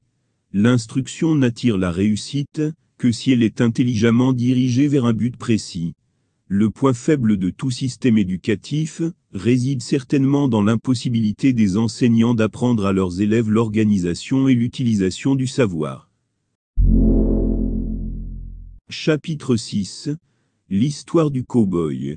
Lorsque l'auteur de cette histoire, Larry Winget, créa son entreprise de télécommunications, il savait que pour sa réussite, il aurait besoin de vendeurs, et il se mit à en recevoir, à en écouter. L'image du vendeur qu'il avait en tête était celle de quelqu'un qui devait avoir plusieurs années d'expérience en télémarketing des industries de communication et une bonne connaissance du marché local. Il devait connaître les différents types de systèmes offerts, avoir une attitude professionnelle et de l'initiative. L'auteur n'avait pas beaucoup de temps à consacrer à la formation d'un débutant. Il fallait donc que la personne dès le début puisse voler de ses propres ailes. Pendant l'épuisant processus des entretiens d'embauche, un cow-boy se présenta à son bureau. Il sut que c'était un cow-boy à la façon dont il s'était vêtu. Il portait un pantalon de velours, un veston dépareillé du même tissu, une chemise courte à boutons pression, une cravate qui lui arrivait à mi-poitrine, avec un nœud très gros, des bottes de cow-boy et une casquette de baseball. Vous pouvez vous imaginer ce que se disait l'auteur. Ce n'est pas vraiment ce type de vendeur que j'avais en tête pour démarrer mon entreprise. Il s'assit en face de son bureau, enleva sa casquette et dit avec une mauvaise prononciation: « Monsieur, je serais bien ravi d'avoir la chance de réussir dans les affaires de téléphone. » L'auteur se demandait comment expliquer à cet individu sans être trop abrupt qu'il ne faisait pas son affaire. Il lui demanda quels étaient ses antécédents. Il lui répondit qu'il avait un diplôme en agriculture de l'université d'Oklahoma State, et qu'il avait été plusieurs années employé dans un ranch. Il lui annonça qu'il avait assez de ce genre de boulot, et qu'il était prêt à réussir en affaires. Ils s'entretinrent un moment et l'auteur remarqua qu'il était tellement convaincu de son succès, si on lui donnait une chance. Il décida de lui en donner. Il lui promit 2 jours de formation et pas plus. Ainsi, pendant 2 jours, il lui enseigna tout ce qu'il fallait savoir pour vendre un système téléphonique de format réduit. Au bout de ces 2 jours, il était censé être autonome. Notre cow-boy demanda à l'auteur de cette histoire combien il pouvait gagner avec ce job. Il lui répondit qu'à son allure, et avec ses connaissances, le mieux qu'il puisse gagner, était d'environ $1000 par mois. Il lui expliqua que la commission sur un téléphone était de $250 et que si par mois, il réussissait à rencontrer 100 personnes, environ 4 allaient acheter, d'où les $1000 par mois. Notre cow-boy répondit que cela lui convenait, car il gagnait maximum $400 par mois jusque-là. Ce jeune homme de 25 ans avait l'air de tout sauf d'un vendeur, il n'avait aucune qualité d'un vendeur tel qu'on les connaît sauf il avait une foi inébranlable en sa réussite. Au bout des 2 jours de formation, Cow-Boy alla dans son bureau et écrivit 4 phrases. 1. J'aurai du succès en affaires. 2. Je vais rencontrer 100 personnes par mois. 3. Je vais vendre 4 systèmes de téléphonie par mois. 4. Je vais gagner $1000 par mois. Il plaça cette feuille de papier sur les murs de son bureau, devant lui et commença son travail. Une fois le premier mois écoulé, il ne s'était pas contenté de vendre 4 systèmes téléphoniques.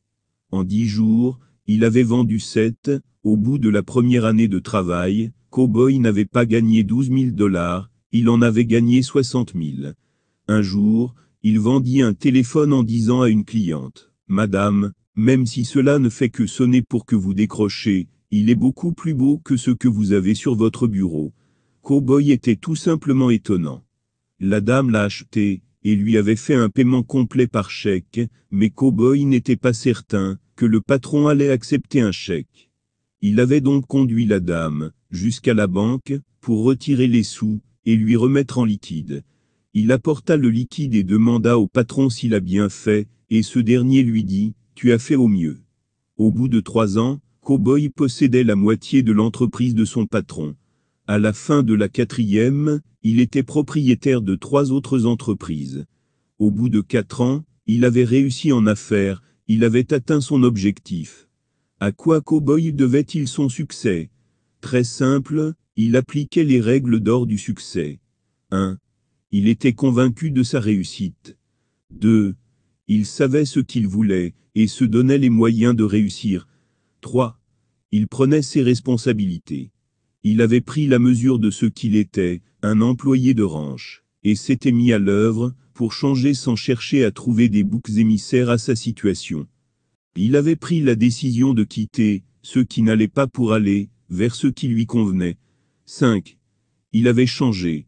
Il savait que s'il faisait la même chose, il obtiendrait la même chose, et prit la décision de changer la cause, pour changer les faits. Il a décidé de faire ce qu'il faut pour avoir ce qu'il veut. 6. Il avait un objectif clair, réussir en affaires. Il se voyait réussir, il avait noté sur papier son objectif et les étapes intermédiaires. Il les voyait tous les jours, et se consacrait à les réaliser. 7. Il mettait ses objectifs en exécution, et s'entêtait même quand ça n'allait pas. 8. Il osait demander. Il a demandé sa chance, alors que c'était presque impossible. Il demande à chaque client de lui acheter un téléphone, il demande si ce qu'il fait est bon, il demandait toujours pour savoir. 9. Il se souciait des autres. Il se souciait de son patron, des clients. Il se rendit compte, qu'en se souciant de son patron et des clients, il ne lui fallait pas longtemps pour ne plus s'inquiéter de lui-même. 10. Il partait à l'assaut de chaque journée d'un pas de gagnant. Il avait compris que lorsque vous attendez le succès, c'est toujours ce que vous avez. Cowboy a tout gagné à partir de rien. Il est la preuve vivante que si vous respectez les règles, vous réussirez contre vent et marée. Le milieu social, l'instruction de base, les aptitudes techniques ne sont pas grand-chose dans la réussite. Les règles font la réussite. Chapitre 7. La puissance des relations d'affaires grâce à nos relations personnelles. Lorsque nous décidons de créer un magazine pour enfants, pour femmes, pour managers, de créer ou de vendre un produit ou service, l'objectif est de satisfaire un besoin, pour gagner de l'argent. Je voudrais donc d'entrée de jeu dire que si nous oublions le premier sous-objectif, qui est de satisfaire des besoins, et agissons comme quelqu'un qui n'a que le deuxième sous-objectif, nous pouvons oublier cet enseignement. Il est essentiel de poursuivre le premier objectif dans la perspective du second. D'une manière générale, un homme d'affaires voulant construire un réseau relationnel d'affaires puissant et durable doit posséder 1. Une dimension humaine, une bonne présentation physique, une gaieté, un sens élevé d'humour, un désir puissant de rendre service, des valeurs, une éthique. Personne ne peut tromper tout le monde, tout le temps. 2. Une dimension technique, pouvoir disposer du bon produit ou service, ne pas oublier que le client n'achète pas un produit mais une satisfaction, pouvoir attirer le client par des actions innovantes, honnêtes et sincères, pouvoir créer en lui l'envie d'acheter, et l'accompagner dans la consommation du produit ou service. 3. Une dimension publique, c'est savoir parler au cœur des gens. C'est une dimension qui découle de la dimension humaine, seul un homme bon peut toucher le cœur des gens. La capacité de se mettre à la place de l'autre, un appétit de relations humaines grâce à un caractère extraverti, et l'ambition de réussir axée sur l'argent, la reconnaissance et le statut sont des éléments essentiels pour développer une dimension publique. Pour ce qui est de construire un vaste réseau de relations d'affaires grâce à nos relations personnelles, 4 principes sont essentiels pour la réussite. Le premier principe est simplement de lister tous nos contacts. Imaginons un peu que je connaisse 250 personnes, qui à leur tour connaissent 250 personnes chacune, et les 250 que chacun connaît, connaissent aussi 250 chacun, ainsi de suite. Imaginons maintenant que je donne satisfaction à mes 250 contacts et que comptant, mes 250 contacts proposent mes services à leurs relations. En d'autres termes, et comme dit plus haut, le but ici est de rendre service à mes relations personnelles, pour qu'ils aient envie de proposer les mêmes services à leurs relations. Ainsi, en prenant le temps de contacter vos connaissances, et en travaillant avec leurs références vous pourriez avoir une énorme banque de données de clients potentiels. Vous conviendrez avec moi que toutes nos relations ne sont pas disposées à parler de nous à leurs relations mêmes, si nous faisons tout pour leur faire plaisir. C'est pour cela que le deuxième principe nous invite à constituer une base de données, la classifier. Un contact A sera une personne qui mérite toute votre attention, car pouvant profiter de vos produits ou services, et pouvant faire profiter à ses relations. Ce groupe de contacts mérite que vous ayez suffisamment d'informations allant jusqu'à connaître sa date d'anniversaire, et lui envoyer une carte pour la circonstance. Le groupe A devra même être consulté dans la formulation de l'offre. Le système Forever Living Product est conçu sur ce modèle. La journée du succès de Lomé est une rencontre entre l'organisatrice et ses relations, ainsi que les relations de ses relations pour leur offrir les informations, les témoignages, les démonstrations pouvant leur permettre de se décider à rejoindre, ou non le groupe A. Un contact B sera une personne qui deviendra un client occasionnel. Ce groupe de personnes mérite simplement d'avoir des informations sur les produits ou services, afin de décider s'il veut acheter ou pas. Un contact C sera une personne avec qui vous devriez établir de meilleures relations, pour qu'il devienne un client pour vous. Voilà quelqu'un avec qui vous pouvez faire de grandes choses, mais qui a besoin d'abord d'être convaincu. Il faut déployer les 3 dimensions développées plus haut pour les persuader de faire du chemin avec vous. Un contact D est une personne avec qui vous ne désirez pas faire affaire, sachant qu'il n'a ni la volonté de consommer vos produits, ni la volonté d'en parler à quelqu'un, bref, quelqu'un à qui une minute consacrée est une perte. Il faut éviter ces personnes. Il est donc important d'avoir un dossier, afin d'introduire des informations personnelles de vos contacts. Il serait important d'avoir les dates importantes pour eux, leur carrière, leur adresse. De plus, il serait adéquat d'avoir une information pour vous avertir, quand vous devriez faire un suivi avec eux. Le troisième principe est d'éduquer ses clients en ayant avec eux des contacts fréquents, et en leur envoyant régulièrement de l'information. Informez vos clients que vous fonctionnez par référence, et que vous allez vous occuper de leurs relations aussi bien que vous l'avez fait avec eux. Il est important de toujours leur dire ceci, pour qu'elles deviennent votre marque de commerce. Le quatrième principe est l'efficacité du programme de rester en contact. Il est donc important de faire un suivi régulier avec vos contacts A. Des SMS de salutations, de bénédictions, des attentions pour leur enfant, des invitations à partager un repas, etc. Ensuite, vous pouvez contacter vos contacts B quand il y a des informations à passer. Donnez de l'importance, de la reconnaissance, de la considération et des informations à vos contacts C pour progressivement les convertir en A. Évitez de perdre du temps avec les contacts D. De façon pratique, faites la liste de tous vos contacts, envoyez-leur un SMS de salutation, annoncez-leur l'arrivée prochaine de votre produit ou service, et demandez-leur ce qu'ils en pensent. Sur la base des réponses, classez-les dans les différentes catégories. Ensuite, gérez-les en fonction des principes énoncés. Pour réussir ces principes, nous devons toujours penser à la place de l'autre, penser à sa satisfaction, nous devons lui offrir le meilleur de nous. Mais attention, penser à l'autre ne veut pas dire m'oubliez-moi, d'où l'importance de classifier, pour accorder du temps à ceux qui en valent la peine. Au cas où nous nous rendons compte que notre réseau relationnel actuel ne comporte qu'essentiellement des personnes de la catégorie D, il va falloir s'ouvrir à de nouvelles relations par la publicité, les actions de communication, le réseautage qui consiste à aller vers des personnes susceptibles d'être principalement dans notre catégorie A. On les trouve dans les restaurants, dans les associations, dans les clubs de danse, de gym, etc. Chapitre 8. Pour réussir en affaires, il faut d'abord s'aimer, ensuite aimer les autres, et enfin aimer son business. Le business, un mot qui est souvent utilisé pour exprimer notre besoin de gagner de l'argent. Je retiens pour ma part que nous entrons en business pour gagner de l'argent, le maximum d'argent.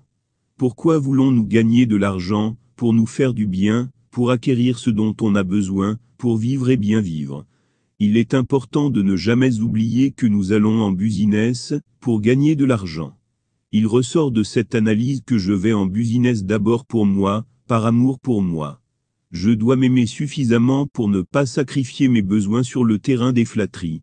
Pour réussir en business, il faut d'abord s'aimer soi. Nous avons dit entreprise sans financement. Si je m'aime assez, pourrais-je prendre beaucoup d'argent, parfois l'argent des autres, pour tenter une expérience?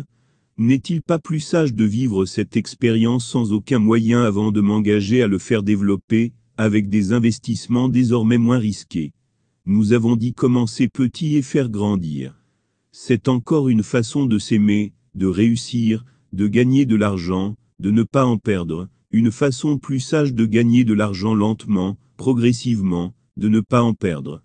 En commençant petit ou en ayant en tête le grand, je vais recevoir la critique d'un petit groupe, corriger avant d'aller au grand groupe, alors qu'en commençant grand, je risque de décevoir un grand groupe et même après correction, c'est pas évident, que les gens reviennent.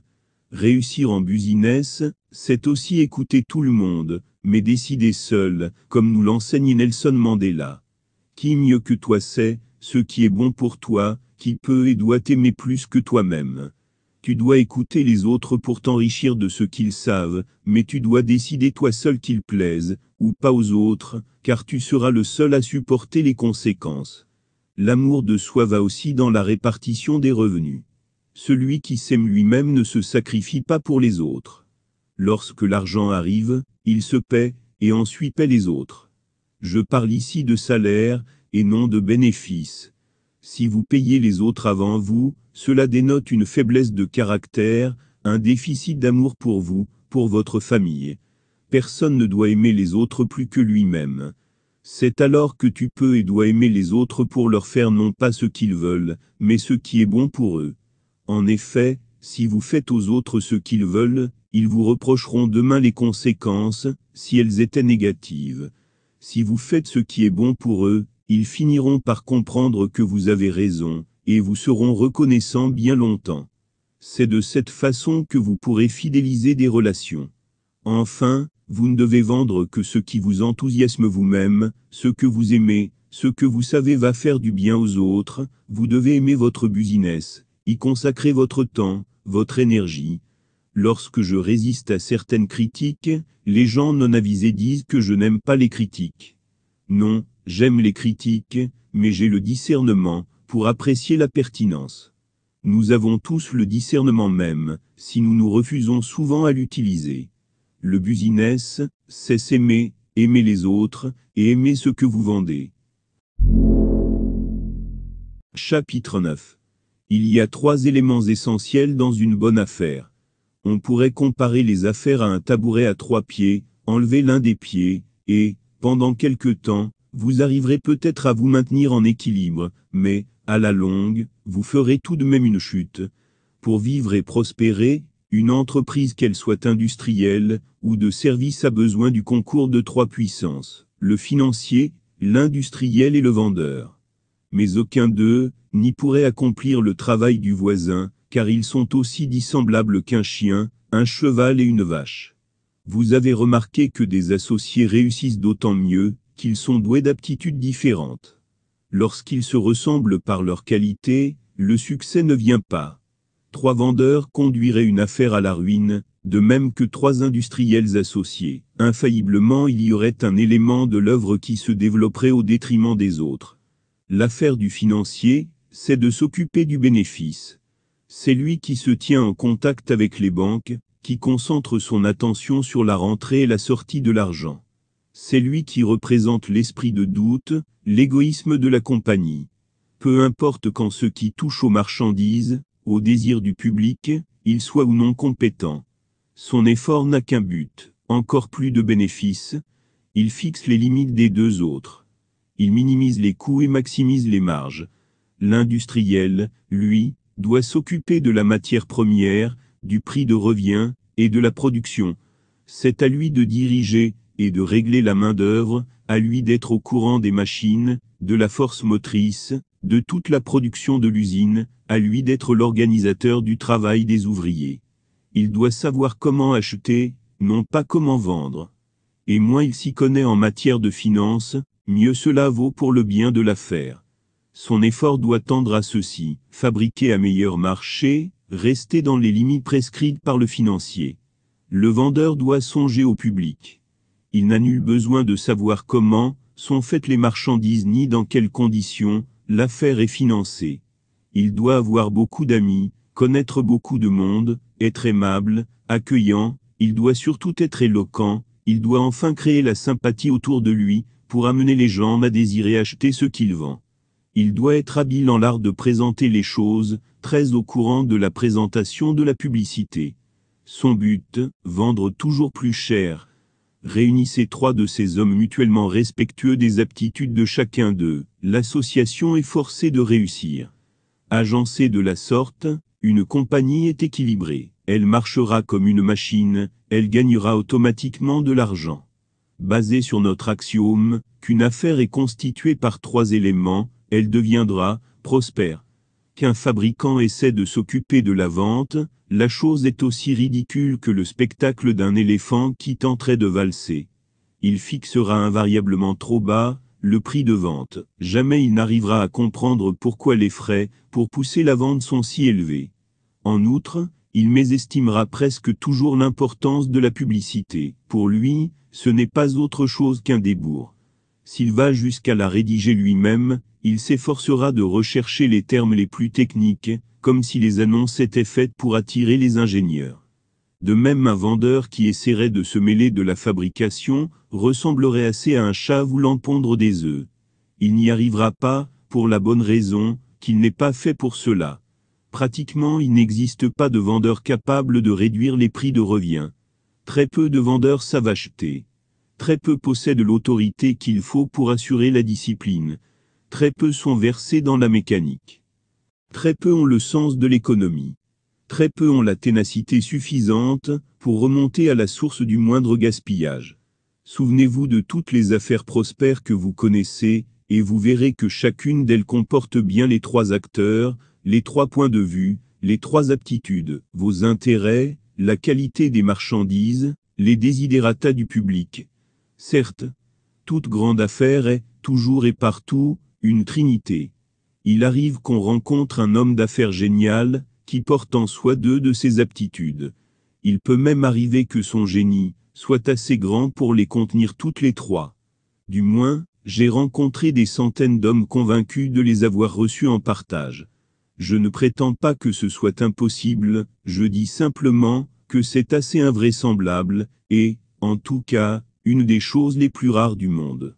Nous ne possédons, pour la plupart, qu'une intelligence fragmentaire. Plus tôt nous en serons convaincus, mieux nous nous en trouverons. Chapitre 10.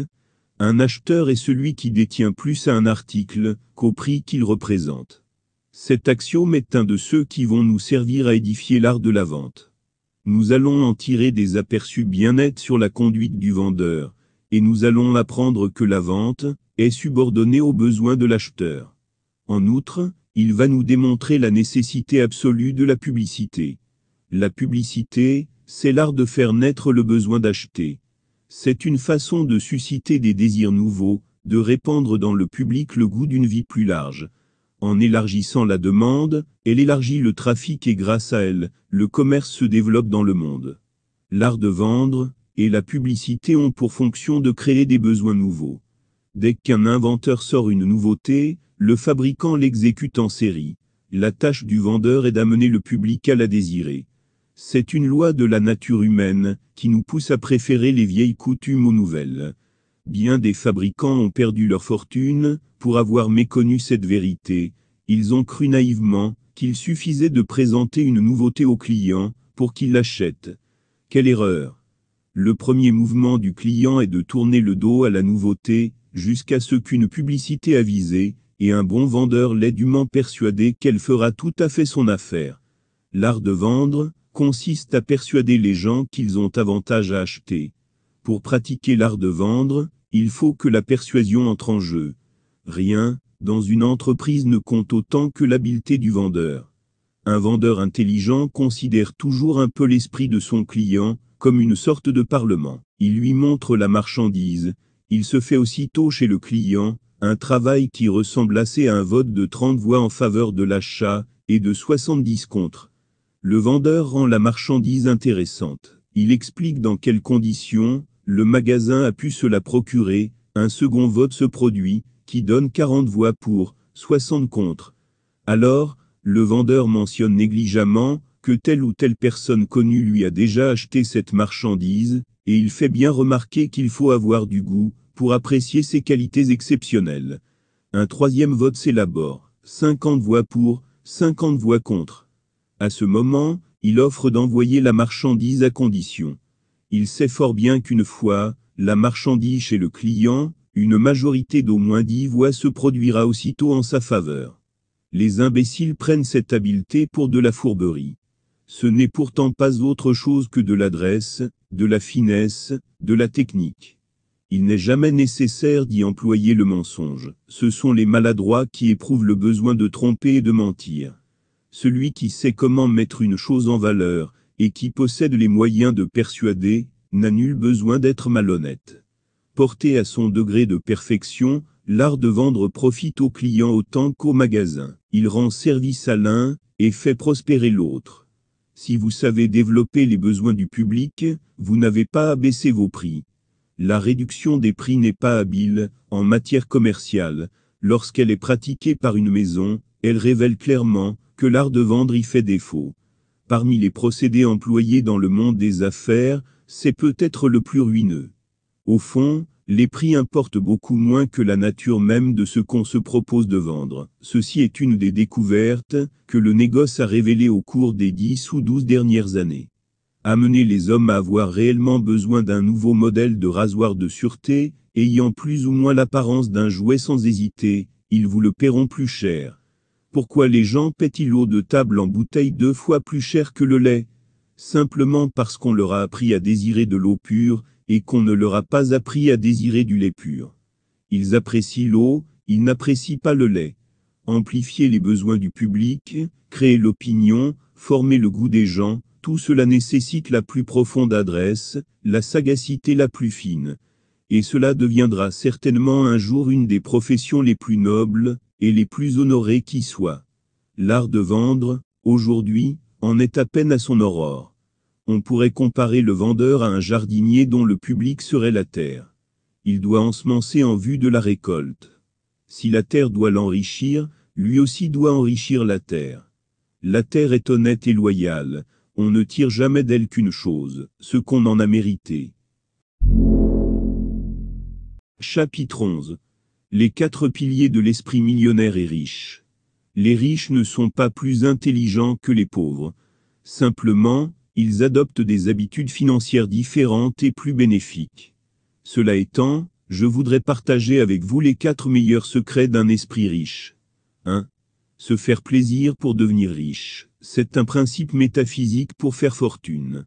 La plupart des gens ne savent pas recevoir. Et comme ils ne savent pas recevoir, tout simplement, ils ne reçoivent pas. Alors, que faire pour recevoir, et en avoir beaucoup? Tout d'abord, commencez par se faire du bien à soi-même. Accordez-vous une certaine somme, que vous dépenserez à faire des choses, qui vous font du bien. Des choses que vous aimeriez faire souvent, si vous êtes riche. Allez-vous payer un bon plat au restaurant le plus cher? Dormez avec votre conjoint dans l'hôtel luxueux de votre ville, louez une grosse voiture pour vous promener dans la ville. Bref, faites de temps à autre une folie avec une partie de votre argent. De cette façon, vous augmentez votre estime de vous-même, et vous vous entraînez à recevoir. Aussi, entraînez-vous à déborder d'enthousiasme et de gratitude, chaque fois que vous recevez ou trouvez de l'argent qu'en soit le montant. Lorsque vous aurez accru votre capacité à recevoir, vous recevrez. Mieux, lorsque vous serez vraiment ouvert à recevoir, tout le reste de votre vie s'ouvrira. Vous recevrez plus d'argent, mais encore vous recevrez plus d'amour, plus de paix, plus de bonheur, plus de satisfaction. 2. Soyez généreux pour devenir riche. Voici un deuxième principe métaphysique pour faire fortune. Pour le riche, donner est aussi passionnant que recevoir. J'aime recevoir, j'aime donner. Lorsque vous gagnez le plaisir de contribuer au bonheur des autres, la nature gagne le plaisir de vous bénir. Avez-vous envie de donner à un ami pingle? La réponse est non, Et c'est la même chose pour la nature qui refuse de donner, à qui ne donne pas. Vous aurez le traitement que vous accordez aux autres. Donnez à qui vous voulez, et non à qui vous demande. Donnez pour encourager, et la nature vous donnera pour vous encourager en retour. Donnez de la manière où vous voulez recevoir. Un jour, j'ai déjeuné avec un riche. Il a contrôlé sa facture pendant 20 minutes, et ainsi corrigé les erreurs, pour économiser 3500 francs CFA. Ensuite, il donne 100 $, comme pourboire à chacun des 4 employés, soit environ 200 000 francs CFA. Lorsque je l'ai critiqué pour avoir perdu du temps pour 3500 francs, alors qu'il veut donner 200 000 francs, il m'a répondu que la nature te punit pour chaque franc, que tu as laissé voler alors qu'elle te bénit pour chaque don. Ce sont des principes métaphysiques, ne nous laissons pas voler, mais donnons pour recevoir. 3. Savoir épargner pour devenir riche. Il s'agit ici d'un principe de gestion de son argent, pour devenir riche et très riche. D'emblée, il faut éviter de confondre fonds de réserve et épargne. Les fonds de réserve sont des sommes d'argent mises de côté, pour faire face à des dépenses courantes imprévues ou futures, alors que l'épargne est une somme mise de côté, pour constituer un capital à investir. En réalité, l'épargne est votre vrai salaire, la rémunération de votre effort. Vous devez épargner, et c'est pour vous y aider que nous avons créé le Club des engagés pour la fortunée qui est un compte d'épargne, pour mettre ses économies dans la perspective de constituer un capital à investir. Dans la même logique, nous avons créé un système de tontine. La discipline de l'épargne, et non le fait de gagner gros, peut vous rendre riche. L'épargne vous permet de faire de bonnes affaires, et de profiter des opportunités qui se présentent. Il n'est pas normal que vous gagniez de l'argent, et que vous dépensiez le tout en espérant devenir riche. 4. Augmenter son autonomie financière par l'investissement pour devenir riche. Les personnes pauvres sont concentrées sur leurs dépenses d'argent. Les riches sont focalisés sur la création d'argent, l'épargne et l'investissement. La plupart des gens voient l'argent qui passe, dans leurs mains fait pour être utilisé et dépensé. Les gens riches considèrent avant tout l'argent, comme des graines devant être plantées pour créer des arbres porteurs de futurs fruits d'argent. Il s'agit là de l'investissement qui peut être associé à une poule aux œufs d'or à laquelle vous ne toucherez jamais. Chaque fois que possible vous prélevez les œufs, les intérêts aux commissions, et les utilisez, mais vous ne toucherez jamais au capital en soi. Dès que vous touchez au capital, vous avez en grande partie attrapé un virus de pauvreté. Les riches préfèrent l'espoir du meilleur à la certitude du peu d'aujourd'hui. Pour eux, 2, tu l'auras peut-être pas, vaut mieux qu'un tien, car le chemin vaut mieux, que le résultat et l'assurance d'un mieux-être nourrit le cerveau, et fait gagner beaucoup par ailleurs. Lorsque j'enseignais le principe de l'investissement qui peut être associé à celui de faire travailler l'argent pour soi, aucun mécanisme du genre n'existait en Afrique. J'ai donc osé lancer une expérience du genre dans les années 2010. Aujourd'hui, ce projet d'intelligence financière permet d'investir pour gagner une rémunération mensuelle de 12% sur 12 mois, soit au total 144% au bout des 12 mois, dont 100% pour le remboursement du capital et 44% de bénéfices. Un monsieur qui devait faire un western chaque mois de Libreville à Cotonou, a investi 1 million et sa famille prend 120 000 francs chaque mois désormais. 12 mois après, il est de retour pour les vacances, il investit de nouveau, et tranquillement sa famille prend de l'argent chaque mois. Notre intention est de structurer davantage, et pérenniser ce programme, pour que faire travailler l'argent pour soi, et non travailler pour l'argent, devienne une réalité tangible pour tous les Africains. Utilisez surtout la magie des intérêts composés en réinvestissant une grande partie des intérêts ou des dividendes gagnés, vous deviendrez plus riche, plus vite. Chapitre 12. Pourquoi les Africains ne sont pas riches? Cette question banale, mais utile pour comprendre, comprendre pour savoir, savoir pour agir, agir pour changer les choses a été posée à un leader juif, qui a donné des réponses très intéressantes. Selon lui, et je le pense aussi, la seule chose que les Africains comprennent est la consommation. Les Africains ne comprennent pas l'importance de la création et la construction de la richesse. La règle fondamentale est de garder votre argent dans votre groupe racial. Les Juifs ont des entreprises juives, embauchent des Juifs, achètent Juifs et pensent Juifs. Il n'y a rien de mal à cela, mais les Africains ont du mal à comprendre et suivre ces règles de base. Les Africains tuent les Africains sont contre la réussite d'autres Africains. 93% des Africains tués sont tués par d'autres Africains. Les dirigeants africains volent leur peuple, et envoient l'argent à leur maître colonial auprès de qui ils empruntent le même argent qu'ils vont rembourser avec des intérêts. Chaque Africain qui a un peu d'argent, veut dépenser son argent dans le pays de ses maîtres coloniaux. Ils partent en vacances à l'étranger, achètent des maisons à l'étranger, vont à l'école à l'étranger, vont à l'étranger pour le traitement médical, au lieu de dépenser cet argent dans leur propre pays au profit de leur peuple. Les statistiques montrent que l'argent des Juifs tourne dans leurs mains 18 fois au moins, avant de passer dans la main d'autres races, alors que l'argent de l'Africain passe presque directement de sa main à celle d'une personne d'une autre race. Seulement 6% de l'argent des Africains reste dans leur communauté. Voilà pourquoi les Juifs sont en haut, et les Africains sont en bas de chaque échelle de la société. Prenons Alassane Ouattara, il a épousé une Juive. Il a tout gagné de la race juive, argent, carrière, sécurité, etc. Mais que peut-il apporter à cette femme juive? Absolument rien en matière de richesse, de relations, etc. Beaucoup de nos leaders africains ont épousé une femme juive, pour avoir ce que la race africaine ne leur donne pas, la richesse d'un réseau de races très puissant. Au lieu d'acheter des produits européens, asiatiques et américains, les Africains pourraient industrialiser l'Afrique, construire des institutions favorisant l'épanouissement des affaires.